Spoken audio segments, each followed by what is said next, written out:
مجذوب علی رحمت کہتے ہیں بظاہر تو ہر شے میں بے حد صفائی، بظاہر تو ہر شے میں بے حد صفائی، مگر دل میں ہے گندگی انتہائی۔ بظاہر تو ہر شے میں چہرے کی صفائی، بدن کی صفائی، نہ جانے کتنی قسم کا صابن ہے، نہ جانے کتنی قسم کے پاؤڈر ہے، نہ جانے کتنی قسم کے شیمپو ہیں، نہ جانے کتنی قسم کے کپڑے ہیں، کیا چال ڈھال ہے، کیا نئے نئے ڈیزائن ہے۔ مجذوب کہتا سب کچھ دیکھ لیا، بظاہر تو ہر شے میں بے حد صفائی، مگر دل میں ہے گندگی انتہائی۔ السلام علیکم ورحمۃ اللہ وبرکاتہ۔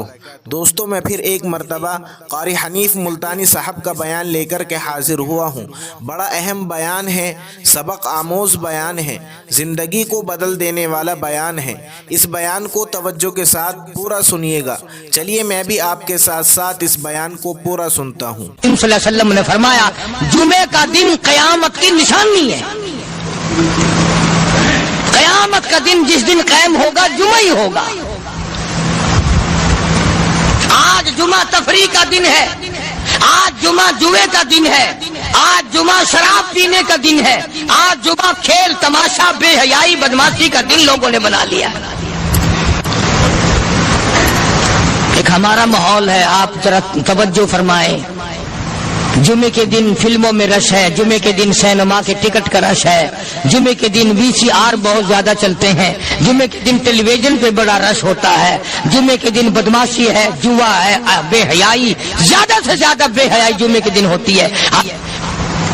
حالانکہ حضور کریم صلی اللہ علیہ وسلم نے فرمایا جمعے کے دن ایک گھڑی ایسی آتی ہے جو مانگو وہی ملتا ہے، جس حال میں کچھ کوئی مشغول ہوگا وہی اس کی زندگی کا مستقل ذریعہ بن جائے گا۔ کون سمجھائے تمہیں؟ کس کے اندر طاقت اور جرت ہے کہ قوم کے دھارا پھیر سکے اور قوم کے رخ کو پھیر سکے؟ کون پھیر سکتا ہے؟ اس لیے قرآن کریم نے بار بار للکارا اور فرمایا افلم یہد لہم کم اہلکنا قبلہم من القرون، اکڑنے والوں، بدماشی کرنے والوں، بے غیرت کمینوں، بعد آؤ۔ جب میرا قہر جوش میں آئے گا پھر ایک دو کو نہیں، پھر بستی کی بستی، ملک کے ملک اجاڑ کے رکھ دوں گا۔ افلم یہد لہم کم اہلکنا قبلہم من القرون،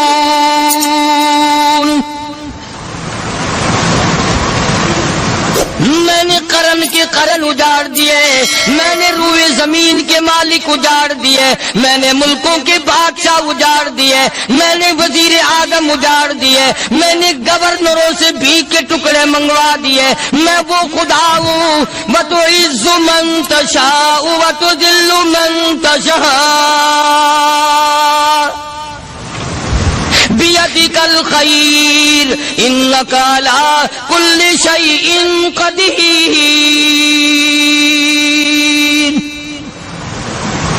سارا نظام میرے ہاتھ میں ہے، تبارک الذی بیدہ الملک، برکتیں میرے پاس ہے، رحمت میرے پاس ہے، خیر میرے پاس ہے، بھلائی میرے پاس ہے، سلامتی کے خزانے میرے پاس ہے، امن کے خزانے میرے پاس ہے۔ وہو علی بیدہ الملک، ملک میں راج میرا، وہو علی کل شیء قدیر۔ ذرے ذرے پہ قبضہ میرا، پتے پتے پہ قبضہ میرا، پہاڑ کی ایک ایک کنکر پہ قبضہ میرا، سمندر کے قطرے قطرے پہ قبضہ میرا۔ تو ہوتا کون آکڑ کرنے والا؟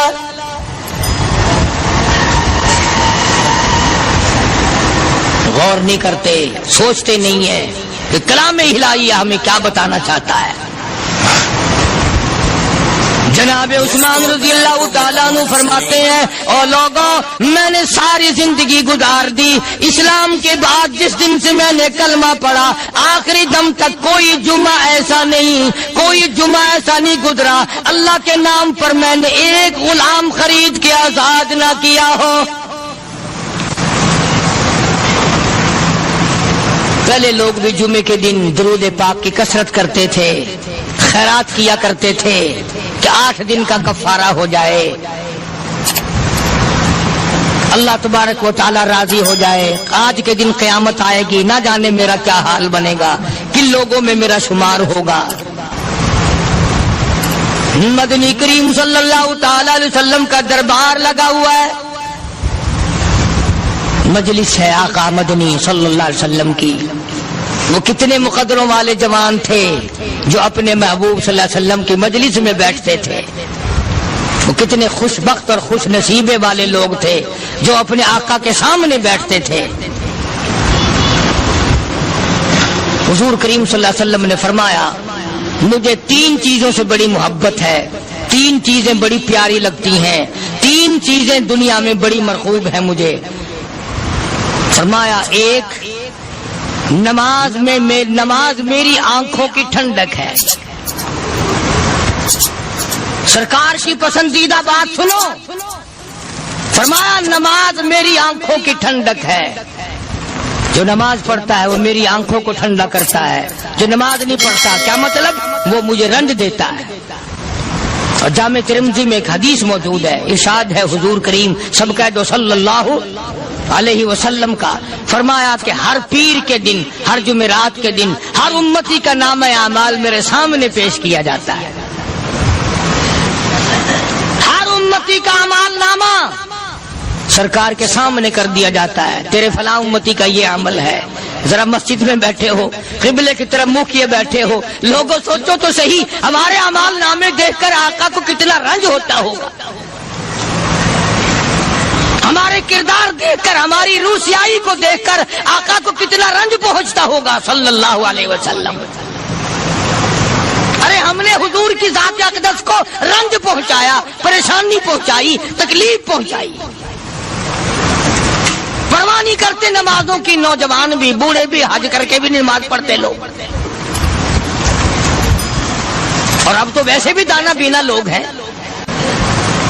تو آپ نے ارشاد فرمایا کہ میری آنکھوں کی ٹھنڈک نماز میں ہے۔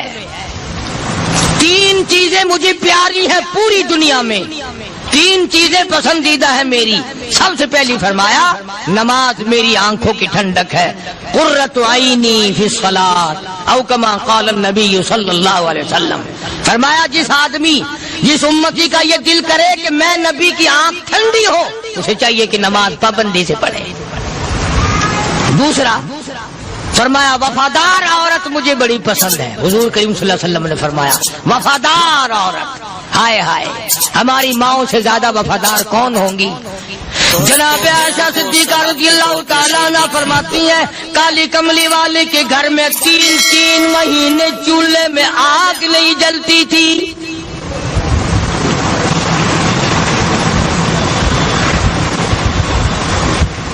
دوسروں کے واسطے ہے سیم و زر و گوہر، اور اپنا یہ حال ہے کہ چولہا ہے بجھا ہوا۔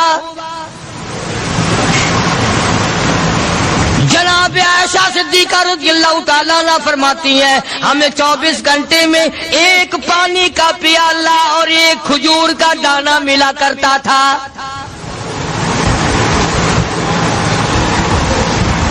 کبھی اپنی ماہوں کی خوراک تو دیکھو، خرچہ تو دیکھو، اور اگلی بات سنو تو حیران ہو جاؤ۔ جناب عائشہ صدیقہ رضی اللہ تعالیٰ عنہ فرماتی ہیں اس پیالے اور کھجور کی قدر بھی تب ہوئی جب وہ بھی نہ ملی۔ پیسوں کو برباد کرنے والوں، بے قدری کرنے والوں، ذرا سوچو تو صحیح کہ کیا گھر ہے محمد عربی سب کہہ دو صلی اللہ علیہ وسلم کا۔ اسی گھر سے خیر و برکت ملی صحابہ کرام کو، لیکن دنیا نہ تھی، بلڈنگ نہ تھی، کوٹھی نہ تھی، بنگلہ نہ تھا، چہل پہل نہ تھی۔ اچھا ایک بات اور آج یاد کر کے لے جاؤ، یہ تو مجبوری ہوئی نا، یہ تو ایک مجبوری ہوئی، پریشانی ہوئی، محتاجی ہوئی کہ پانی کا 1 پیالہ اور 1 کھجور کا دانہ ملتا تھا۔ اور اگلی بات سنو تو حیران ہو جاؤ، مجبوری اور چیز ہے، اختیار سے کرنا اور چیز ہے. جناب فاروق اعظم رضی اللہ تعالیٰ عنہ کی حکومت ہے. عائشہ صدیقہ رضی اللہ تعالیٰ عنہ کا سال کا خرچہ 12,000 روپیہ بوری میں بھر کر حضرت عمر نے حضرت عائشہ کے گھر پہنچا دیا. لو تمہارا یہ سال کا خرچہ آ گیا. سال کا خرچہ حضرت عمر رضی اللہ تعالیٰ عنہ نے جناب عائشہ صدیقہ رضی اللہ تعالیٰ عنہ کے پاس بھیجا. اتنا بڑا بورا بھر کر آیا. اللہ غنی، بجائے خوش ہونے کے، بجائے مچلنے کے، بجائے فخر کرنے کے، اپنی خادمہ سے فرمانے لگی. حضرت عائشہ خادمہ سے فرمانے لگی میں نے تو اپنے محبوب صلی اللہ علیہ وسلم کے پیٹ پہ پتھر دیکھے، میں نے تو کالی کملی والے کو فاقے کرتے دیکھا. خادمہ سے فرمانے لگی اس بوری کے اور میرے درمیان میں کپڑا لٹکا دے، میری آنکھ دیکھنا گوارا نہیں کرتی، میری آنکھ دیکھنا بھی گوارا نہیں کرتی. اس نے کپڑا لٹکا دیا. اس کے بعد خادمہ سے فرمانے لگی مدینے میں اعلان کراؤ جس کو خیرات چاہیے وہ عائشہ کے دروازے سے آ کے لے جائے رضی اللہ تعالیٰ عنہ. سارے مدینے میں اعلان ہوگا خیرات لینے والے آ جاؤ. شیئر ضرور کریں. ایک اور بات تھی اس وقت میں، ضرورت مند جاتا تھا، یہ نہیں کہ ٹیبک میں ہزاروں روپیہ پڑا ہوا پھر بھی مانگ کے کھانا ہے. جیب میں ہزاروں روپیہ پھر بھی مانگنا ہے، پلے سے نہیں کھانا. کہ جتنے بھیک مانگے ہیں نا بھیک مانگنے والے، 1 کروڑ روپیہ دے دو انشاءاللہ شام کو پھر بھی مانگے گا. اس کے مقدر میں بھیک مانگنا ہے. فرمانے لگی کچھ نہیں ہے. وہ خادمہ کہنے لگی کچھ نہیں ہے. اب وہ خادمہ کہنے لگی کہ اگر 1 ٹکے کا گوشت منگوا لیتی تو تم بھی اپنا روزہ کھول لیتی، گوشت سے میں بھی کھا لیتی. کیا جواب دیا اما عائشہ صدیقہ رضی اللہ تعالیٰ عنہ نے؟ فرمانے لگی اب تانا دینے سے کیا فائدہ، تو نے اس وقت یاد کیوں نہیں دلایا؟ اس لیے میں نے یہ واقعہ سنا دیا کہ پہلی بات سن کر کے تو آپ لوگوں کے دل میں بھی یہ بات آئی ہے نا کہ جی مجبوری ہے، چوری تو وہ کرنے سے رہی بیچاری، پریشانی جو ہوئی، غربت جو ہوئی، تنگی جو ہوئی، چلو پانی کا پیالے پہ گزر کیا. اور نہیں، یہ حضرات اختیاری بھی فاقہ کرتے تھے. اب 12,000 آیا اور افطار کرنے کے لیے چھچوا رہے، کھجور بھی نہیں. اور ہم تو خدا جانے کب کب تک کا انتظام سوچتے ہیں، پوتے پوتیوں تک کا انتظام جب تک نہ کر لیں اور اولاد در اولاد تک کا انتظام نہ کر دیں اس وقت تک ہماری تسلی تو ہوتی نہیں. اسی کو مجذوب نے بڑے عجیب طریقے سے سمجھایا. کہتا ہے کہ آنے والی کس سے ٹالی جائے گی، آنے والی کس سے ٹالی جائے گی، اور جان ٹھہری جانے والی جائے گی، روح رگ رگ سے نکالی جائے گی، تجھ پہ ایک دن خاک ڈالی جائے گی.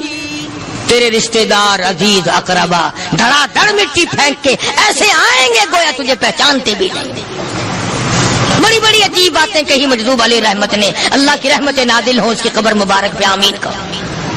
کہتا سب کی سب ہیں راہ رب کوئے فنا، سب چل رہے ہیں فنا کی طرف. اب یہ جو ہم لوگ بیٹھے ہیں نا خوش ہو رہے ہیں، میری 50 سال عمر ہو گئی، میری 60 سال عمر ہو گئی، میری 40 سال عمر ہو گئی، میری 30 سال کم عمر ہو گئی. اور اصل بات ہمارے دماغ میں اپنے آپ کو آخرت کے لیے جس قدر ممکن ہو سکے تیاری کریں. آج کل بڑی رات ہے، سویرے اٹھو، کم سے کم صبح و شام ہر آدمی 1 تسبیح درود شریف کی، 1 تسبیح استغفار کی اور 1 تسبیح تیسرے کلمے کی. یہ تو کم سے کم ہو ہی جائے.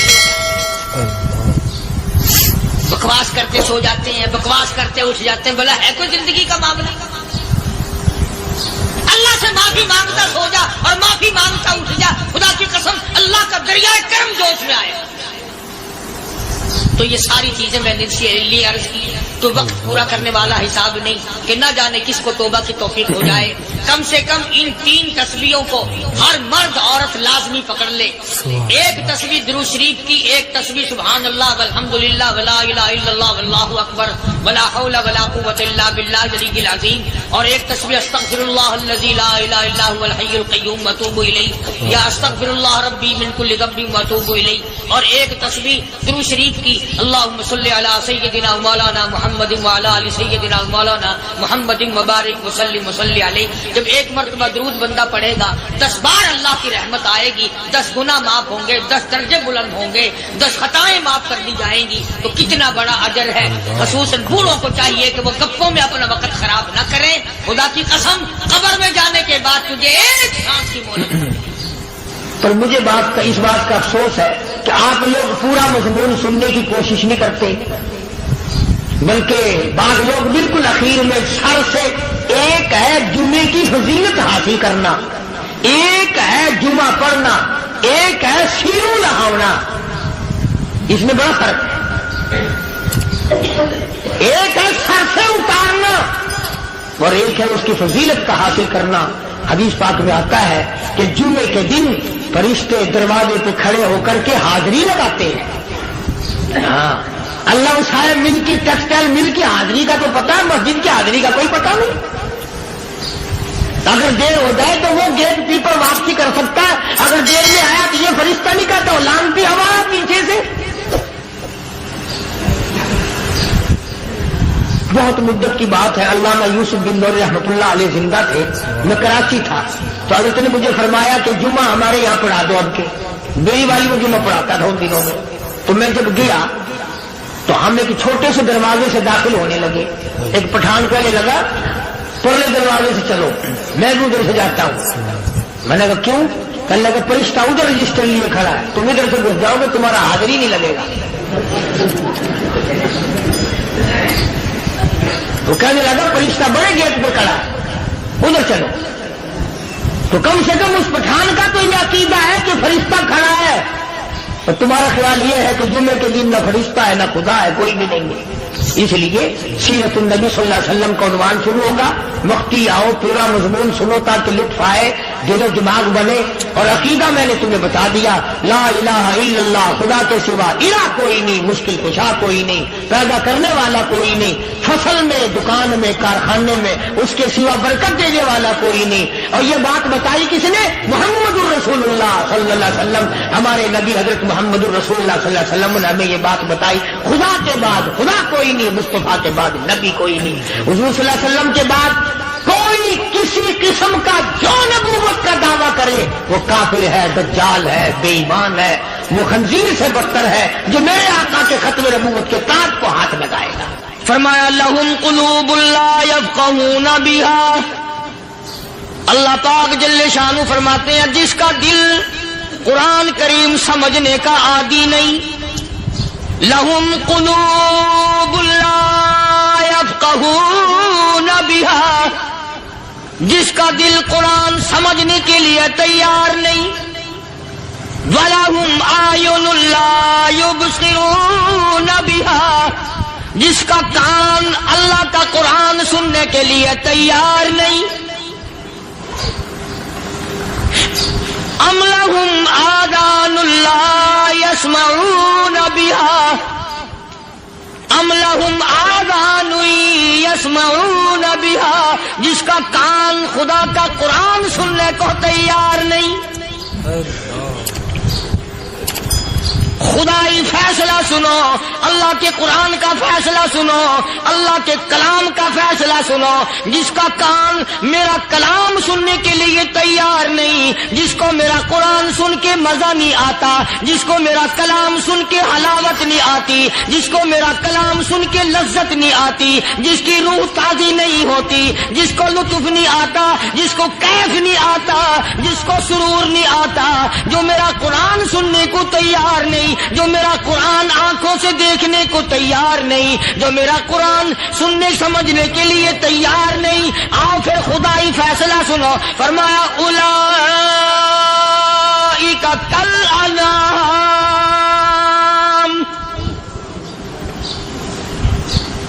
میرا فیصلہ نہیں، کسی پارٹی کا فیصلہ نہیں، کسی فرقے کا نہیں، کسی طبقے کا نہیں، کسی جماعت کا نہیں. فرمایا اولئک الانعام. پیدا کرنے والا مالک و خالق کہتا ہے مجھے اپنی کبریائی کی قسم یہ سارے جانور ہیں.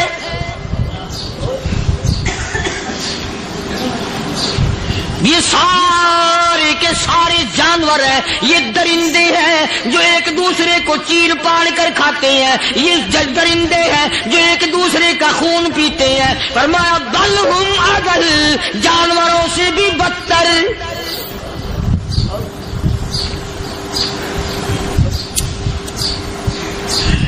جس کے دل میں قرآن سن کر ترس نہیں، جس دل میں رحم نہیں، اپنے سے کمزور دیکھ کر جس کے دل میں شفقت نہیں، مہربانی کا مادہ نہیں. فرمایا وہ کوئی بندہ ہے، وہ تو جانور ہے. اور خدا قسم میں آ گیا فرمایا بل ہم اضل، اس سے بھی بدتر. اللہ والے جو ہیں وہ ان خصلتوں کو دور کراتے ہیں اور وہ آدمی کے مزاج اور دل میں سے ایسی چیزیں نکالتے ہیں جو اس کی بربادی کا ذریعہ بنتا ہے. دل کی بیماریوں کا کسی کو فکر نہیں. بخار ہو جائے آپ چڑھ جائے آپ کو پتہ چل جاتا ہے، نزلہ ہو جائے آپ کو پتہ چل جاتا ہے، کھانسی ہو جائے پتہ چل جاتا ہے. دل کی بیماریوں کا کیا پتہ چلے؟ صحابہ اکرام رضوان اللہ تعالی علیہ مجمعین کی جماعت کے اللہ پاک کے محبوب حضرت محمد الرسول اللہ صلی اللہ تعالی علیہ وسلم نے دلوں کی صفائی کی. پہلے لوگ جھونپڑیوں میں کچے کوٹھوں میں رہتے تھے، نہ اتنی صفائی تھی نہ اتنی ترقی تھی. آج برتنوں کی صفائی دیکھو، کپڑوں کی صفائی دیکھو، مکان کی صفائی دیکھو، رات دن بس اسی دھندے میں لگے ہوئے. سارا دن برتن دھونے سے فرصت نہیں، سارا دن کپڑوں کے بناؤ اور سوار میں فرصت نہیں. تو اللہ والے ایسے موقع پر بڑی عجیب بات کہتے ہیں. وہی مجذوب ہے، مجذوب علی رحمت کہتے ہیں بظاہر تو ہر شے میں بے حد صفائی، بظاہر تو ہر شے میں بے حد صفائی، مگر دل میں ہے گندگی انتہائی. بظاہر تو ہر شے میں چہرے کی صفائی، بدن کی صفائی، نہ جانے کتنی قسم کا صابن ہے، نہ جانے کتنی قسم کے پاؤڈر ہیں، نہ جانے کتنی قسم کے شیمپو ہیں، نہ جانے کتنی قسم کے کپڑے ہیں، کیا چال ڈھال ہے، کیا نئے نئے ڈیزائن ہے. مجذوب کہتا سب کچھ دیکھ لیا، بظاہر تو ہر شے میں بے حد صفائی، مگر دل میں ہے گندگی انتہائی. جس یار کی بیٹھک میں بیٹھ کے کھانا کھایا، جس رشتہ دار کی بیٹھک میں بیٹھ کے کھانا کھایا، اسی کی بہن کو دیکھ کر آبرو پہ ڈاکہ ڈالنے کا پروگرام ہے. جس دوست کے گھر میں بیٹھ کے کھانا کھایا، اسی دوست کی بیوی کی عزت لوٹنے کا پروگرام ہے. پرانے زمانے میں اب بھی دلی جیسے شہر میں اگر دعوت کی جاتی ہے تو وہاں ایک تشتری میں نمک آتا ہے سب سے پہلے. عرب میں بھی دستور تھا پرانے زمانے میں، اگر کوئی دعوت کرتا، کوئی تقریب کرتا، سب سے پہلے نمک آتا تھا. ایک ایک انگلی ہر شخص نمک چاٹتا تھا. کیا مطلب؟ جس نے نمک چاٹ لیا اب وہ نمک حرامی نہیں بنے گا. اس گھر میں چوری کرنا، اس گھر کی آبرو کا غلط تصور لانا، اس گھر کے مال میں خیانت کرنا وہ حرام سمجھتا تھا جس گھر کا میں نے نمک چکھ لیا. اور مسلمانوں کی بات نہیں، ہندوؤں کی بھی یہ باتیں تھیں. مولانا محمد علی صاحب جلندری سب قید رحمت اللہ علیہ فرمایا کرتے تھے کہ ایک سکھ تھا بہت بڑا ڈاکو، مسلمان اور ہندو مل کر اس کو ساتھ ملا کر کے لے گئے کہ یہاں اس گاؤں میں اس پنڈ میں ڈاکہ ڈالے. سفر کر کے گئے، تکلیف اٹھا کے گئے. اس سکھ ڈاکو نے پوچھ لیا کہ یہ کون سا گاؤں ہے کہ یہ فلانا ہے. اچھا سارے کے سارے یہ تلاش کرو، یہ سوچ بچار کرو اپنے پنڈ کی، اپنے علاقے کی، کسی مسلمان کی، کسی ہندو کی، کسی سکھ کی، کسی چوڑے چمار کی اس گاؤں میں لڑکی تو نہیں؟ ہمارے یہاں سے کوئی لڑکی تو شادی ہو کے یہاں نہیں آئی ہوئی؟ ان ساروں میں سے کہنے لگا کہ ہمارے بھنگی کی لڑکی جمعدار کی یہاں آئی ہوئی ہے. کہنے لگا واپس چلو، بیٹی بیٹی ہے، چاہے بھنگی کی ہو یا نواب کی ہو. ارے کل بیٹی کا ڈولا دیا تھا کہ دھکا ڈالیں گے، شرم نہیں آئے گی؟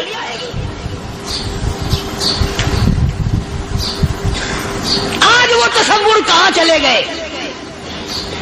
اور ہم سب روتے پھرتے ہیں، سکون نہیں، سکون نہیں، اطمینان نہیں. ارے اطمینان آئے گا کیسے؟ ہمارے دل بے ایمان ہے، نیتیں خراب ہے، آئے گا کہاں سے؟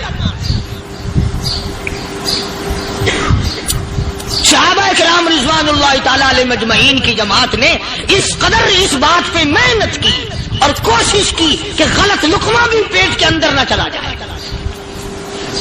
چنانچہ میں علی الاعلان کہتا ہوں، 1,29,000 صحابہ کرام کالی کملی والے کے دیوانے اور پروانے، حضور کے یار جانثار، حضور کے ساتھ فاقہ کھانے والے، فاقوں مرنے والے، پتھر کھانے والے، اپنے بچوں کے ٹکڑے ہوتے ہوئے دیکھ کر لا الہ الا اللہ محمد الرسول اللہ کی صدا بلند کرنے والے صحابہ کرام کا یہ حال تھا. پیدل سفر کر کے جاتے تھے یہودی عیسائی، شام نکل گئے، فلسطین نکل گئے، ہندوستان آ گئے، 2 سال لگ جاتے تھے. اپنی جوان بیٹیوں کو مسلمانوں کے گھروں میں چھوڑ کے آ جاتے تھے.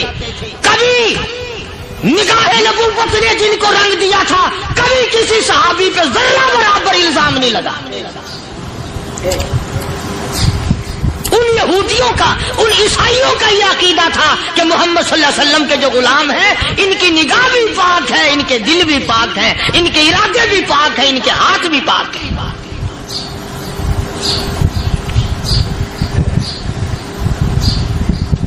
مصر کے گورنر نے، مصر کے جنرل کرنل نے خط لکھا سیدنا فاروق اعظم رضی اللہ تعالی عنہ کی خدمت میں. دور خلافت ہے حضرت فاروق اعظم کا. کیا خط لکھا کہ حضور مجھے کافی وقت گزر گیا ہے اور فلاں علاقے میں آپ کے حکم سے ہم نے جانا ہے اور راستہ صرف ایک ہے اور اس راستے میں جال بچھا دیا گیا. اب مجھے مشورہ دیں، میں کیا کروں؟ حکم دیں مجھے. جال کیا بچھا دیا گیا کہ ہمیں پتا چل گیا ہے عیسائیوں نے پروگرام بنایا، سینکڑوں لڑکیاں تلاش کر کر کے بڑی خوبصورت حسینہ اکٹھی کی ہیں، ان کو گانے بجانے کی ٹریننگ دی ہے، ان کو اچھی اچھی آوازوں والی لڑکیاں ڈھونڈ کے لائے ہیں اور انہوں نے یہ پروگرام بنایا کہ جب مسلمانوں کی فوج اس گلی سے گزرے گی، ان کوٹھوں کے اوپر چڑھ کے گانا بجانا کریں گے تاکہ ان کے دل میں بدماشی آئے اور ان کا بیڑا غرق ہو.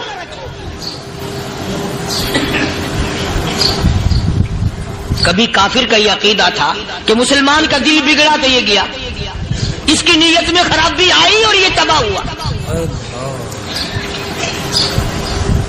جناب فاروق اعظم رضی اللہ تعالیٰ عنہ نے اسے یہ خط نہیں لکھا کہ تو قرآن پڑھا کر، تو نفل پڑھا کر. امیر المومنین خلیفۃ المسلمین سیدنا فاروق اعظم رضی اللہ تعالیٰ عنہ نے اپنے جنرل کرنل کو خط لکھا کہ اس میں لمبی چوڑی فکر کی کوئی بات نہیں، اس میں کوئی پریشانی والی بات نہیں، کوئی سوچ و بچار والی بات نہیں. سارے تیری فوج میں، تیری کمان میں مسلمان ہیں، سب کو اکٹھا کر لے، ساروں کو اکٹھا کر کے قرآن کریم کے سورت نور کی 2 آیتیں سنا دے.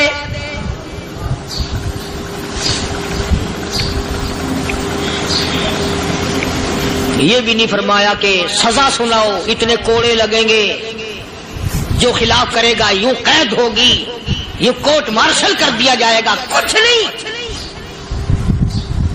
جناب فاروق اعظم رضی اللہ تعالیٰ عنہ کی رائے دیکھو.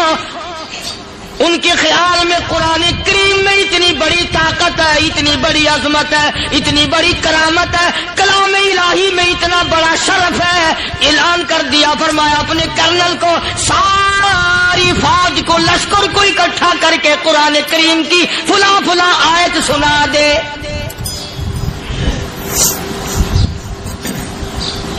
اور اس کے بعد بے دھڑک فوج کو، لشکر کو اسی راستے سے گزار کے لے جا. بے دھڑک لے جا. ہائے کبھی قرآن کی 2 آیتوں سے کام بن جاتا تھا، اب سارے قرآن سے میرا تیرا کام نہیں بنتا. قصور قرآن کا نہیں ہے، یہ میرا تیرا ہے.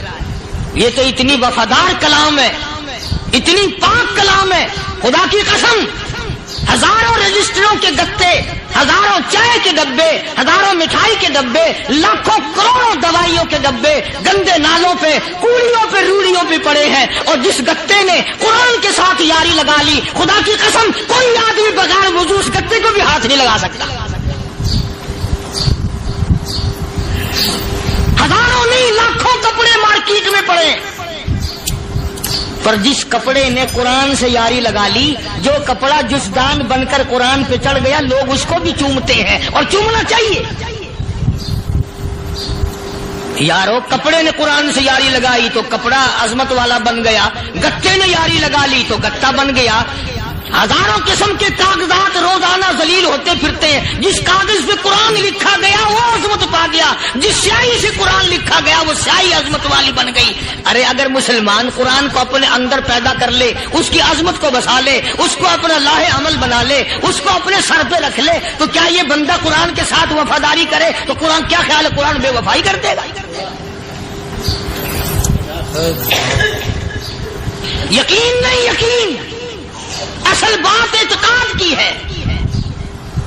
یقین کا تو یہ عالم بنا ہوا ہے کہ اگر کوئی چوری کا معاملہ ہو جائے اور کسی پر شبہ ہو، اگر اسے کہو کہ قرآن اٹھا دے تو دیر نہیں لگائے گا، اور اگر کہے کہ فلانی خانگاہ کا کنڈا مار دیا تو یہ کام میں نہیں کرتا. خانگاہ کے کنڈے پہ ایمان ہے، قرآن پہ ایمان نہیں. اس پر یقین ہے کہ پیر اندھا کر دے گا، اور یہاں یقین نہیں کہ جس خدا نے پیدا کیا اگر میں نے جھوٹا قرآن اٹھایا تو وہ برباد کر دے گا.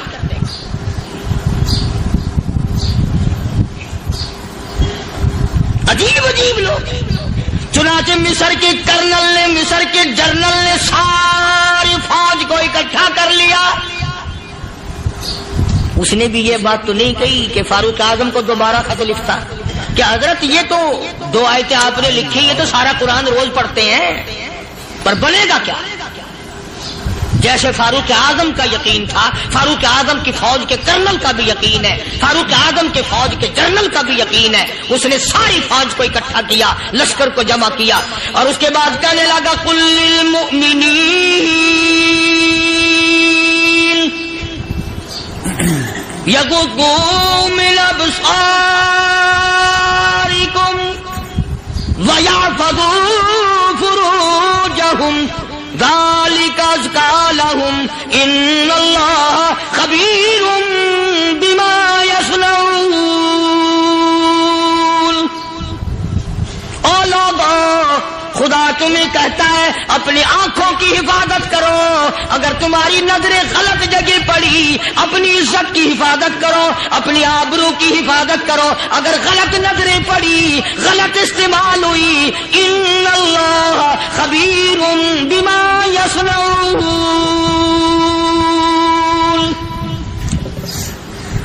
اللہ پاک تمہارے ساتھ ساتھ ہے، وہ ہر چیز کو دیکھتا جائے گا، وہ ہر چیز تمہاری دیکھے گا. چنانچہ تاریخ شاہد ہے، ابن حشام نے لکھا ہے، ابن خلدون نے لکھا ہے، اور کئی مورخین نے لکھا ہے کہ جب مسلمان جنرل نے، مسلمان کرنل نے اپنی فوج کو قرآن کی 2 آیتیں سنائی اور اس کے بعد حکم دیا چلو، تمام کا تمام لشکر چل رہا ہے. ادھر ڈھول بجا، دھماکے بجے، گانا شروع ہوا، گانا بجانا شروع ہوا، ساری فوج نکل گئی، سارا لشکر چلا گیا. لڑکیوں نے دیکھا کہ یہ تو ختم ہو گئے، نیچے آواز دے کے کہنے لگی اور جانے والوں یہ ساری فوج کئی اندھوں کی فوج تو نہیں.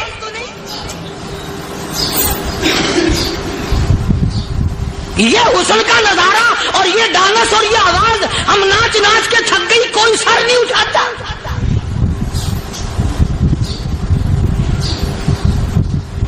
اور آج دیکھ لیں آپ، ہر گھر کے اوپر وہ لگا ہوا ہے ایریل، لعنت کا ایریل لگا ہوا ہے، لعنت کا ایریل. حاجیو تم کیا کہتے ہو کہ ہمارے گھر کا اس میں کیا بگڑے گا؟ خدا کی قسم وہ بگڑتا ہے، وہ دیمک لگتی ہے، وہ تباہی پھرتی ہے، تمہیں پتہ بھی نہیں چلتا. تم نے کیا سوچ رکھا ہے؟ مسلمان کرنل کے حکم پہ ساری فوج نکل گئی. ناچنے والی گانے والی لڑکیاں عیسائیوں کی حیران ہیں. کیا ہوا؟ لاکھوں کی تعداد میں فوج گزر گئی، کوئی نگاہ اٹھا کے نہیں دیکھتا. ایک مسلمان سپاہی گزرتا گزرتا نیچی نظریں کیے کہنے لگا سر کیسے اٹھائے، نگاہ کیسے کوئی اٹھائے گا؟ یہ سارے کے سارے اللہ کا قرآن سن کر آئے ہیں.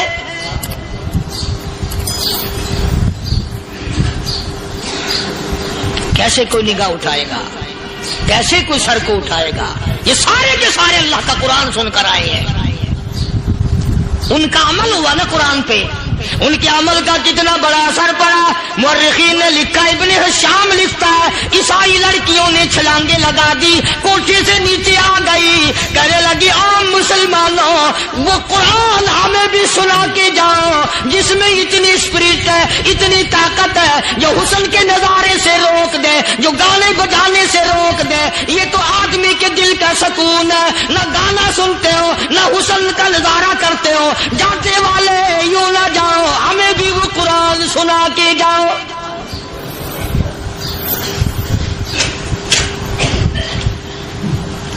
اس قرآن میں کتنی بڑی طاقت ہے، وہ کتنی عظمت ہوگی اس میں، اس کلام میں کتنی برکت ہوگی، جس کلام میں یہ تاثیر ہے کہ وہ ایسی ایسی چیزوں سے روک دیتا ہے. چنانچہ ایک مسلمان سپاہی چلتا بھی جاتا ہے اور کہنے لگا وَقُلْ لِلْمُؤْمِنِينَ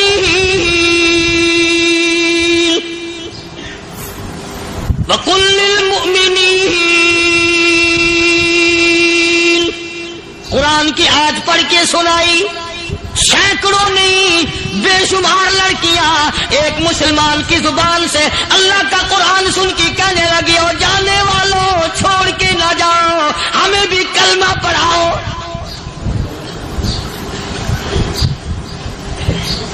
جتنی بھی وہ ناچنے گانے والی تھی تمام کے تمام کلمہ پڑھ کر مسلمان بن گئی. اور مورخین نے لکھا ہے آخری دم تک قرآن کی شیدائی اور دیوانی بن کے گزری ہے. پھر وہ لڑکیاں جو رات دن حسن و جمال کا پیکر بنی رہتی تھی، علماء نے لکھا ہے جب موت آئی ایک ایک کے بدن میں کپڑے لباس میں موت آئی تو 50-50 ٹاکی لگی ہوئی.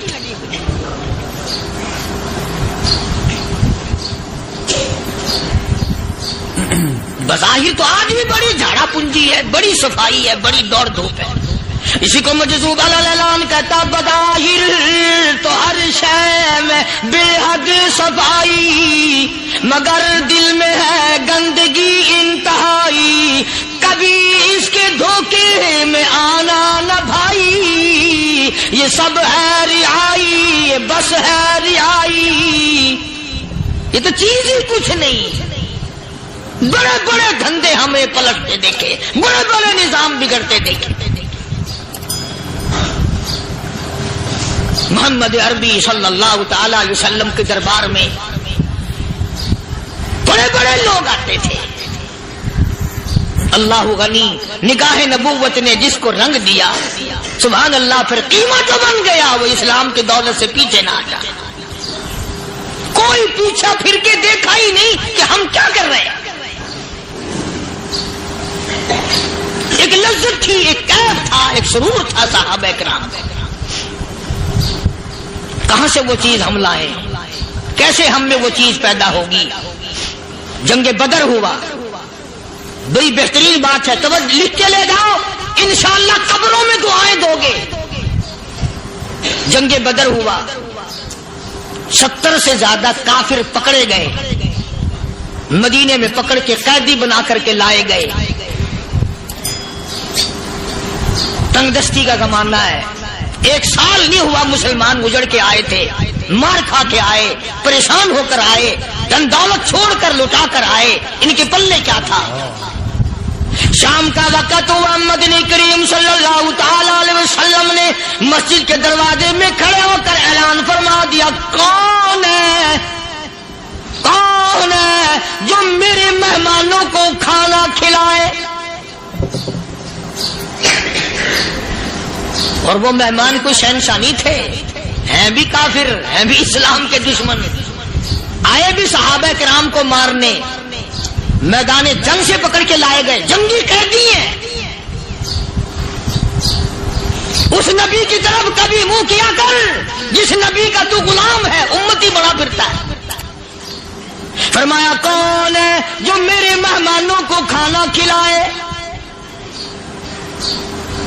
صحابہ کرام میں سے کسی نے 2 پکڑ لیے، کسی نے 1 کو ساتھ لے لیا. ایک بنادار سا غریب سا صحابی ہے، اس نے ساتھ لے لیا ایک مہمان اور گھر لے کے گیا. بیوی کو کہنے لگا کہ کھانا کتنا ہے؟ کہ بس 1 آدمی جوگا ہے، 1 آدمی کی کافی ہوگا. کان میں کہنے لگا اپنی بیوی کے، دستور تھا عرب کا، مہمان اور میزبان اکٹھے کھایا کرتے تھے. اپنی گھر والی کے کان میں کہنے لگا کہ اس کے آگے کھانا رکھ دیں گے مہمان کے، جب یہ کھانا شروع کر دے گا کسی بہانے سے دیوا بجھا دیو، میں یوں ہی منہ کو خالی ہلاتا رہوں گا، یہ کھانا کھا لے گا، پیٹ بھر جائے گا اس کا. چنانچہ کھانا آگے رکھ دیا، جو کچھ بھی تھا. اس نے کھانا شروع کیا کہ جی آپ بھی کھائیں، کہ ہاں میں بھی کھا رہا ہوں. بس یوں ہی کھانے میں بھی ہاتھ لگائے، منہ کو بھی ہاتھ لگائے اور منہ کو چلائے بھی برابر. بیوی نے چراغ بجھا دیا. یہ عمل تو صحابی کر رہا ہے اپنے گھر میں.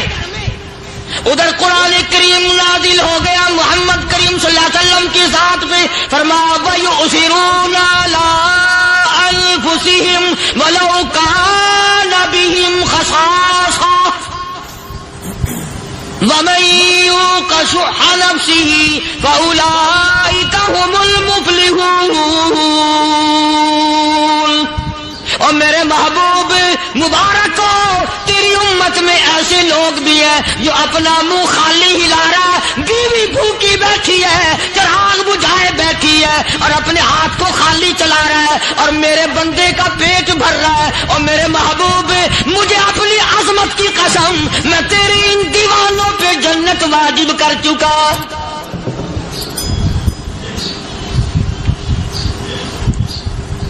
اب حضور صلی اللہ علیہ وسلم نے تو ان کو نہیں سکھایا تھا کہ تو جا کے ایسا کرنا، قدرتی مزاج ایسا بنا دیا تھا. ایک اور موقع ہے مدینے پاک میں، جنگی قیدی اور جگہ سے اسی طرح سے آئے. ایک صحابی ایک اور آدمی کو، جنگی قیدی کو کافر میں گھر لے گیا. بیوی کہنے لگی کہ 1 ہی آدمی کا کھانا ہے بس. انہوں نے کہا اس کو دے دو. وہ کافر جنگی قیدی کہنے لگا جی آپ بھی کھائیں. کہنے لگا بھی بات ہے صاف، 1 آدمی کا کھانا ہے، تو کھانا کھا، میں درخت کے پتے چبا لیتا ہوں. وہ کہنے لگا میں کھاؤں گا پتے.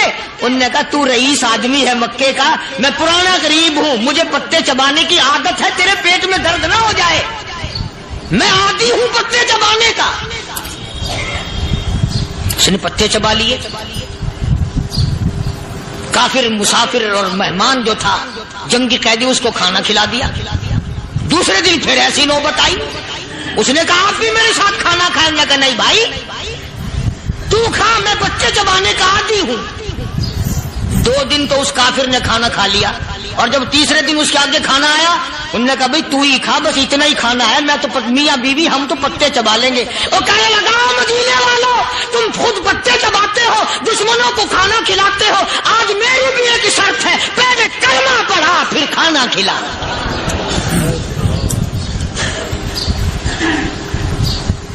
آج میری بھی ایک شرط ہے. 2 دن کے عمل نے کفر کو مٹا دیا، اسلام چمک گیا. 2 دن کے عمل نے. میرا تیرا 60 سال کا عمل ہے، کبھی کسی کافر کو مسلمان بنایا؟ الٹے ہی کام، ہر غلط، ہر معاملہ الٹا ہی ہے. ہر آدمی بیزار ہوتا ہے، یار دین تو کچھ نہیں، یار اسلام کچھ نہیں، یارو ایمان کچھ نہیں. اسی کو قرآن کریم نے للکار کے آواز دے کے فرما دیا لوگوں ایسی گڑبڑ نہ کرو ورنہ میں وہ خدا ہوں. فَأَخَذَتْكُمُ الصَّاعِقَةُ وَأَنْتُمْ تَنظُرُونَ. جبریل امین نے ایک چیخ ماری، ساری قوم کے جگر پھٹ گئے. میں وہ خدا ہوں. لا تركضوا وارجعوا إلى ما أترفتم فيه ومساكنكم لعلكم تسألون.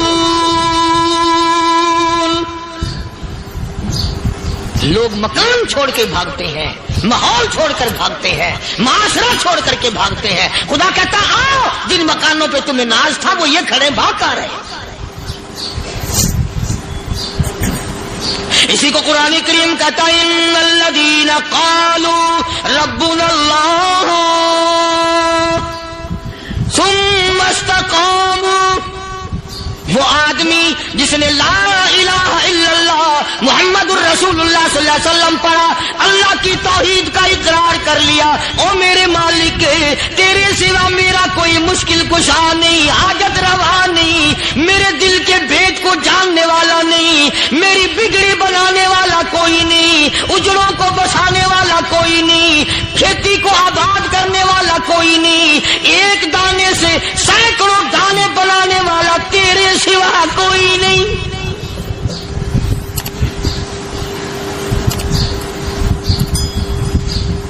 کھیتوں میں جاؤ، کبھی یہ تو سوچو کہ دنیا میں حکومتوں نے کتنے مل لگا رکھے ہیں، چینی کے شکر کے کتنے مل ہیں، کتنے ڈیپو ہیں، پھر بھی قلت ہو جاتی ہے. اور یہ اللہ میاں نے کتنا میٹھا کیلے میں، سنترے میں، مالٹے میں، انگور میں، سیب میں. کبھی یہ بھی سنا کہ اللہ میاں کا شوگر مل فلاں علاقے میں لگا ہوا ہے؟ کبھی یہ تو دیکھو کہ یہ قدرت کاملہ کے سوا اور کون پیدا کر رہا ہے. فرمایا جس نے اللہ کی توحید کا اقرار کر لیا، محمد عربی صلی اللہ علیہ وسلم کی ختم نبوت کا اقرار کر لیا، خدا کے بعد خدا کوئی نہیں، مصطفیٰ کے بعد نبی کوئی نہیں. پھر قرآن نے شرط لگائی ثم استقاموا، پھر اس پر جمع رہے، ڈٹا رہے. یوں نہیں کہ کبھی ادھر لڑک گیا کبھی ادھر لڑک گیا. لوگ تو بدل جاتے ہیں، لوگوں کا کیا ہے. پچھلے سال کی بات ہے، یہی مغرب کی نماز کے بعد گرمی کے موسم میں یہاں بیٹھا ہوا تھا، باہر آگے شہر کے وہ آدمی وہ کہنے لگے جی ایک کام آئے ہیں. میں نے کہا کیا؟ کہ 25,000 روپے چوری ہو گیا ہمارا، بتاؤ ہمیں. میں نے کہا بھی مجھے کیا پتا. انہوں نے کہا نہیں سارا شہر کہتا ہے کہ قاریہ نہیں بتا دیتا ہے. میں نے کہا اچھا یہ یوں نہیں جانے کا. میں نے کہا پھر آدھے لوں گا.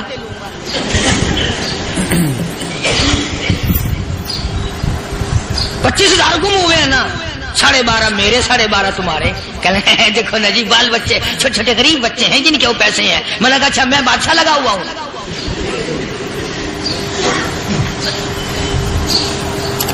انہوں نے کہا جی سودا مہنگا. میں نے کہا پھر کہیں اور چلے جاؤ. جتنا میں نے سمجھایا نہیں ماننا کہ اگر ہمیں یوں پتہ چل جائے مولویوں کو ولیوں کو تو پھر یہ لاکھوں کروڑوں پولیس والے رکھنے کی ضرورت ہے بھلا؟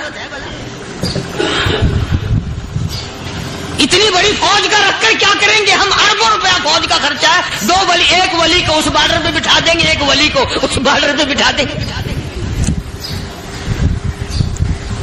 پھر ہم بڑھانا دیں گے اولیاء کرام رجمت. ذہنیت ماری گئی، سمجھ نہیں پاتے، دین کے قریب نہیں آتے لوگ، سمجھتے نہیں. فرمایا ثم استقاموا تتنزل علیہم الملائکۃ الا تخافوا ولا تحزنوا وابشروا بالجنہ التی کنتم توعدون. قرآن کہتا ادھر ولی کی موت آتی ہے، ایسا آدمی جو اپنے کلمے پہ جمع رہے، شرک و بدعت کی لعنت سے بچے، کفر و نفاق سے بچے.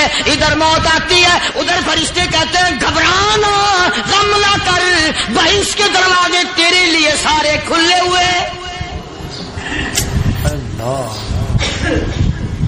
وَلَكُمْ فِيهَا مَا تَشْتَهِي أَنفُسُكُمْ وَلَكُمْ فِيهَا مَا تَدَّعُونَ. فرمایا ہم تمہاری ہر اس تمنا کو پورا کریں گے، ہر اس آرزو کو پورا کریں گے. جو مانگو گے وہی ملے گا، جو کہو گے وہی دیا جائے گا. نحن اولیاؤکم فی الحیات الدنیا وفی الآخرہ. ہم دنیا میں بھی تمہارے کارساز ہیں، ہم آخرت میں بھی تمہارے کارساز ہیں، ہم دنیا میں بھی تمہارے دوست ہیں، آخرت میں بھی تمہارے دوست ہیں، اور خدا کے یہاں وہ انعام ملے گا۔ اللہ غنی، رائی کے دانے کے برابر نیکی کی ہوگی، جب پڑھا پہاڑوں کے برابر ثواب ملے گا تو آدمی حیران ہوگا، یا اللہ تیرے جیسا بینک تو کسی کا بھی نہیں۔ رائی کا دانہ لے کر پہاڑ واپس کر دیا، مالک نے نجات کا ذریعہ بنا دیا۔ فرمایا نزلا من غفور رحیم، یہ مہمانی ہے پروردگار عالم کی طرف سے۔ قرآن اعلان کر کر کی کتاب بالاسحار ہم یستغفرون، اللہ پاک فرماتے ہیں میرے بندوں کی نشانی یہ ہے کہ وہ آخری رات میں بڑے ویلے سحری کے وقت اٹھ کر استغفار کرتے ہیں، اللہ کے حضور میں معافی مانگتے ہیں، روتے ہیں، عاجزی کرتے ہیں۔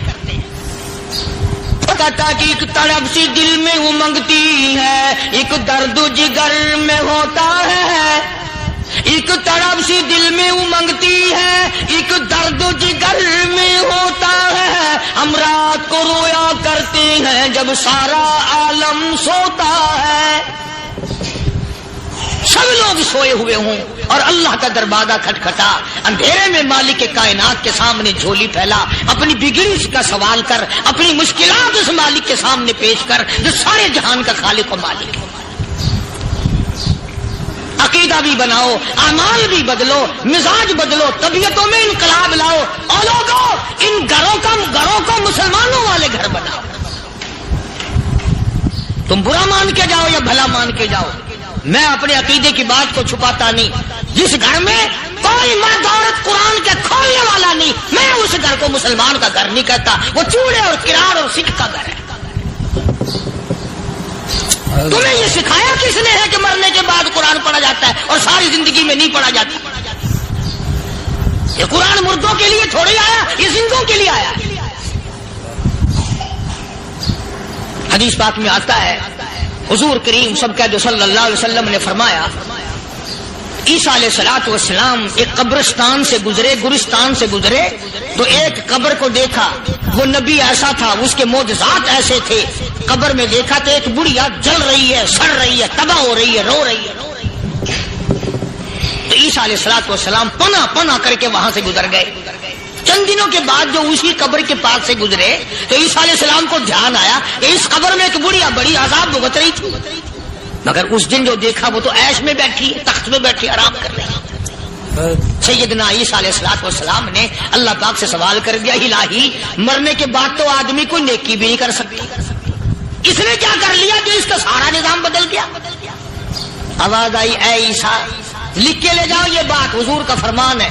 فرمایا، اے عیسیٰ، اس مائی کے چھوٹے سے پوتے نے استاد کے پاس جا کر کے پڑھا بسم اللہ الرحمن الرحیم، اس ننھے سے منہ سے، چھوٹے سے منہ سے جب یہ لفظ نکلا، اے اللہ تو بڑا مہربان ہے، تو بڑا کریم ہے۔ عیسیٰ چھوٹے سے منہ سے جب نکلا، وہ تو معصوم تھا، اس کے منہ سے جب نکلا نا کہ میں بڑا مہربان ہوں، میں نے اس معصوم بچے کے صدقے میں اس کی دادی پہ کرم کر دیا۔ اس کے نام میں بڑی برکتیں ہیں، اس اللہ کا نام لینے میں بڑی برکتیں ہیں۔ گڑ میں مٹھاس ہے، اللہ کے نام میں مٹھاس نہیں۔ ٹافیوں میں مٹھاس ہے، اللہ کے نام میں مٹھاس نہیں۔ تم نے چکھ کے نہیں دیکھا، اگر تم چکھ لو خدا کی قسم دنیا کی کوئی چیز اچھی نہ لگے اللہ کے نام کے مقابلے میں۔ اللہ پاک مجھے اور آپ سب کو اپنا نام لینے کی توفیق عطا فرمائے، اپنے قرآن کی تلاوت کرنے کی توفیق عطا فرمائے، اور اپنا ذکر اور اپنا فکر اور اپنے شکر کی توفیق عطا فرمائے، اور اللہ پاک ہم سب کو یہ ہمت دے کہ مرتے دم تک ہم قرآن سے یاری کریں، قرآن سے وفاداری کریں۔ کو لکھ بھیجا، ابو بکر کے یہاں اس سے کم آٹے میں گزارا ہو سکتا ہے، اتنا آٹا کم کر دیا جائے۔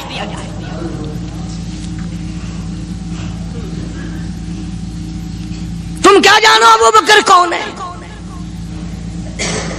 کبھی کسی بوڑھی نے، کبھی کسی بہو نے، کبھی کسی نے دھی نے کہا کہ آؤ آج ابو بکر صدیق کی نیاز پکاتے ہیں۔ نظر اللہ نیاز حسین، نبی کے یار کا نام نہ لینا کبھی بھی،